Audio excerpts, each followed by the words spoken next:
Hey there, there's another lesson for your continuous learning. I promise you guys will find this one very interesting. Does anybody else not have any idea what day it is? That's definitely how I've been feeling lately. What we're going to talk about today is how that we use something called compound interest, which is a very common application of exponential growth. Pretty much anytime you make an investment, like put money into a savings account or something like that, it earns what's called compound interest. And what that means is that as you earn interest, that interest goes back into the account, and then that interest starts earning interest too. So your money grows faster than what we consider like simple interest. So very, very common application.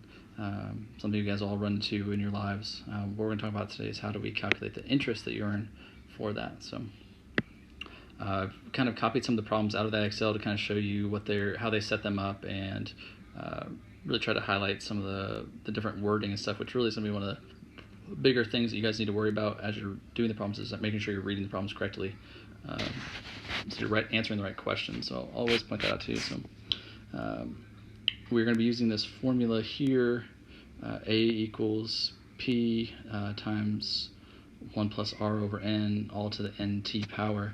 And they tell us that A is the balance, the final amount, P is the principal, which would be your starting amount, R is the interest rate expressed as a decimal, but they're always going to give it to us as a percent, so we need to do some converting. N is the number of times per year that the interest is compounded. So this is going to be a word in the problem. So here it says it's compounded annually. So there's going to be some kind of translation we do there, and T is the time in years. So as I read through the problem, I'm highlighting some things to kind of make sure that we think about this. So it says Tony opened a savings account with a deposit $800. That's the principal. So there's our principal. So there's our P value. The account earns 11% interest. So there is my R value. We do need to write that as a decimal. So 11% is a decimal. So as we take that 11 and we move that decimal twice to go to a decimal, that would be 0.11 for R. And then it's compounded annually. So when something happens annually, that means it happens one time per year. So in this case, N would be 1. And then the balance after 8 years, so there's our time. So that'd be a time. Then we found that N was 1, so there was this and this. So basically what we're doing, it says what is the balance. So that means that we're looking for that A value. A is the balance, the final amount. So we're looking for A. So essentially what we're going to do is just plug everything into this formula, and it'll spit out the answer. So our P value, principal, was 800 times 1 plus, and then R, which is 0.11, and then over N, which was 1, all to the N times T power. And I really suggest you guys, even though in the formula there's not parentheses, I really would suggest that you put parentheses there. It's going to help you with your typing later. And N times T, so 1 times T, which was 8. And so what we're going to do is just basically type all this into a calculator. I know you should be able to do some of this in your head, like 0.11 divided by 1. You should know what the answer is there, and 1 times 8. You should know the answer there. But I'm going to go ahead and show you type that all in your calculator once, because these N values will change, and they will make it so you can't do that in your head later. So I just want to show you that. So I'm going to go into the calculator. So 800 parentheses 1 plus 0.11 divided by 1, and then caret. So here's that exponent. So 1. So it is very important you put parentheses here. It will not turn out right if you don't. What was the time? That was 8. So, and hit enter. So we get 1,843 and then 63 cents. So I want to round to the nearest cent. So 63 and then 0 after that would not cause that 3 to round up. So 1843.63.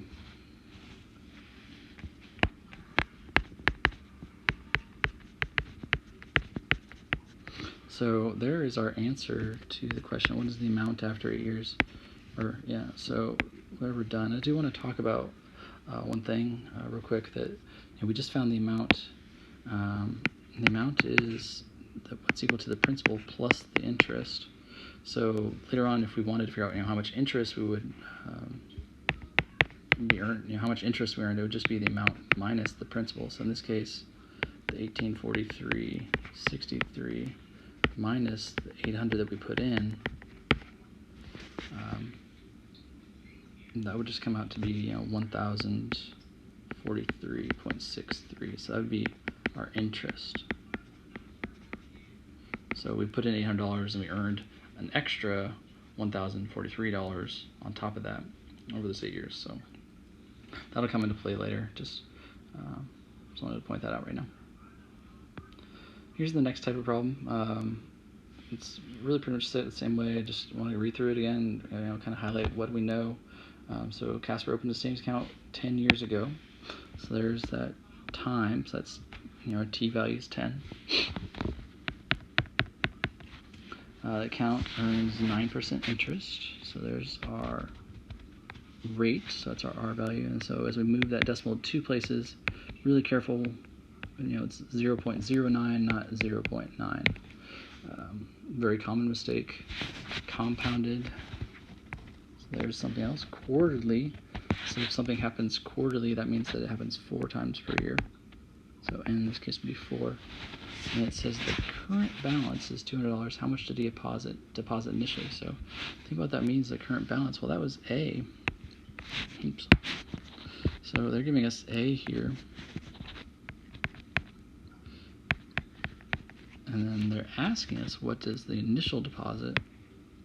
So that means the question now is P. So that's the thing we don't know. So if we go to plug those values into the formula, 200 equals 1 plus R, which in this case was 0.09.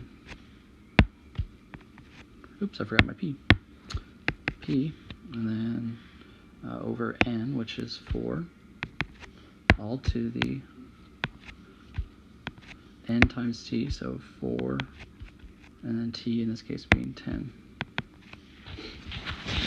So we need to solve for P here. So we have this, what's going on here is that all of the P is multiplying all of this stuff. So basically we need to figure out what this is equal to and then divide it away. If we thought about like a slightly simpler problem like 200 equals P, and then we find out that all that stuff in parentheses is equal to 5 or something like that. If we want to get P by itself, we would just divide 200 by 5 and we would know. So again, the idea is that we need to put this into a calculator, figure out what it's equal to, and then we're going to divide it away to get P by itself. So I'm going to go back to my calculator.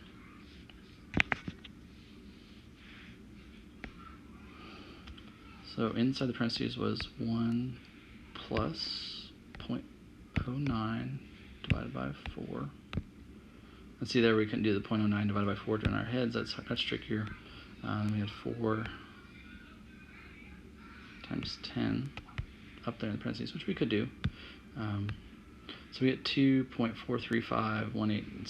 So one thing you really don't want to do is start rounding now. It's like, 2.4, that's close enough. It's really a bad idea with problems like these. So we really need to hold on to all that number. I'm going to write down some of it, but I'm going to talk about how we can do that. Hold on to all of it. So we had 200 equals P, and then inside the parentheses there we had 2.435, some other stuff. So the idea to get P by itself, we want to take 200 and divide it by that 2.435, whatever,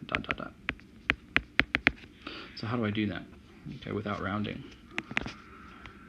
So I'm going to take 200, and so with this app, what I can do is I can just tap on that number and it'll bring it down for me, and then I can hit the answer.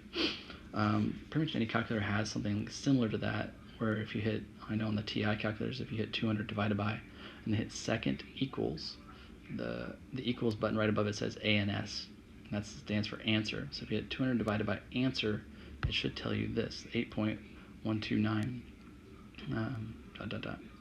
If you're worried about that at all, you can just go ahead and type it all in at once. Just do what we wanted to. 200 divided by, parenthesis, 1 plus 0.09 divided by 4. What is that? Caret, parenthesis, 4 times 10. We'll see that we get the same answer. And this app's really nice because the way it displays everything, you can see that the 200 is dividing all that stuff. So again, the parentheses there on both those parts are very important. So we get 8.129 Remember, this is money, so 8.129, that 9 is going to round that 2 up, so $82.13 was the principal. So that's how much Casper put in initially, and then 10 years later he had $200. So make sure you're reading the question. What are they asking for? I know when I was doing this, to kind of check out the problems and see what they're like for you guys, I made a lot of mistakes because, not because I was doing the math wrong, but because I wasn't reading the questions and wasn't answering the right questions. So I would slow down and make sure you're answering the right question. All right, and last example I'm going to show you, last type of problem I'm going to show you guys, really starts off the same way. We want to highlight some information. So Lisa opened a savings account, deposited $800 as principal. So there we have our P value. The account earns 4% interest, so there's our R value. And in this case, again, R, so turn that decimal, move that decimal place 2 times 0.04, compounded annually, so there we're seeing that annually again. And that means that 1 time per year, n equals 1. How much interest will she earn after 5 years? So reading that question, I see it says 5 years, and 5 years is time. And the question is, how much interest will she earn? So that's a different question.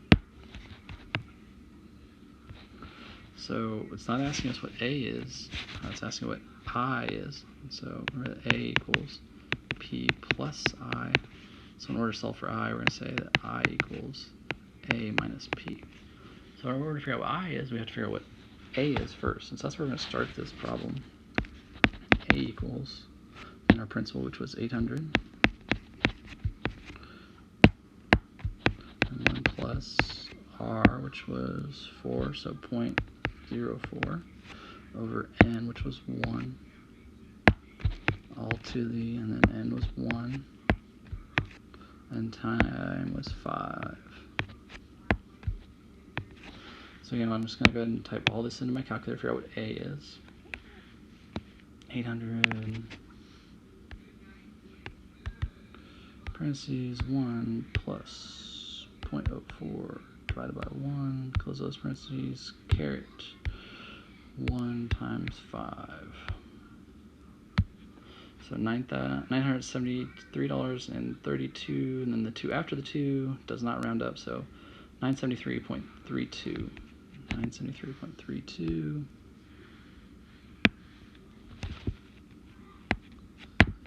So A equals 973.32. And I said I wanted to take, I wanted I to be equal to A minus P, so 973.32 minus P, which was 800. So 973 minus 800 equals 173.32. And so there would be our interest. So big things to pay attention to. What's the question asking? Okay, so paying attention to that. Making sure that you're converting those percentages into decimals correctly. It's a very common mistake I've seen over the years I've taught this. Kind of last thing I need to tell you guys is there are other things besides annually and quarterly you'll see. So for annually, that means that something happens 1 time a year, so n equals 1. Another very common one is semi-annually. Semi-annually. That means that n equals 2, because that means it happens twice a year. And then we did quarterly.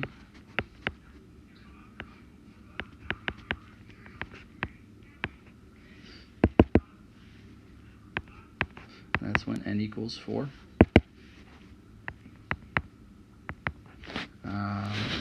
And then after that there is monthly. That means that n can be 12. Pretty sure I saw a problem like that when I was doing examples or problems for myself. After monthly, go to weekly. I know that's one that's confused students in the past because we think 7 days in a week. Or it's how many times per year does that happen? So there are 52 weeks in a year. And then last one would be daily. If something happens daily, that means it happens 365 times per year. So these are all values that could be associated with n So you just need to be careful about reading the problem. That the n is going to come from a word, not from a number like all the other variables. So your assignment for this is to go and do S13 on IXL in the Algebra 2 section. You do need to get up to an 80 on that. After 80, it starts to show you problems that we don't know how to do yet. So it will be something we learn later, but it's not yet. So you will need to stop there and at that 80 cutoff. And I know some of you have been pushing to try to get 100, but you're going to run into something that you don't know how to do yet. So be careful about that. And I will talk to you someday later, and hope you enjoy the rest of your whatever day this is.